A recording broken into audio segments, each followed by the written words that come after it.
As of tonight, it appears there will be no official State of the Union address at the Capitol next week. House Speaker Nancy Pelosi has decided that it should not happen until the government is reopened. CBS 2's Dick Brennan here now with more on that. Dick. Well, Christina Maurice, on January 3rd, Speaker Pelosi invited the president to give the speech. The shutdown had already started. Last week, she warned of security concerns, but the president says there are no concerns from the Secret Service. The State of the Union speech has been canceled by Nancy Pelosi because she doesn't want to hear the truth. She doesn't want the American public to hear what's going on. President Trump reacting to news that he's essentially been disinvited from delivering his State of the Union speech. It's a great, great, horrible mark. I don't believe it's ever happened before.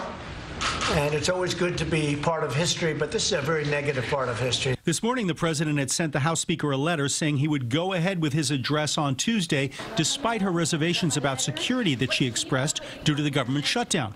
But Speaker Pelosi responded today by saying, no, you won't. Since government is shut down, we do not. Let's work together on a mutually agreeable date when we can welcome you to the Capitol to get rid of the State of the Union address. Government is still shut down. The question now, what will happen? We'll do something in the alternative. We'll be talking to you about that at a later date. In the meantime, this week, nearly 800,000 government workers impacted by the shutdown will miss a second paycheck. Two bills, one from each side, will be voted on tomorrow.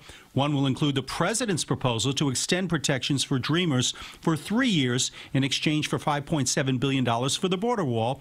The other would reopen government through February 8th without new funding for the wall. It's time to make a deal. We'll see how the Republicans in the Senate vote on their own legislation. The president also responded to allegations made by his former attorney, Michael Cohen, who now says he won't testify before Congress because he feels threatened by the president. I would say he's been threatened by the truth.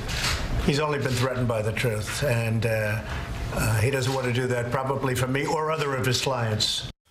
Now, Oversight Committee Chairman Elijah Cummings said Cohen had legitimate concerns for his family's safety. Cohen says he would be happy to schedule at a later date.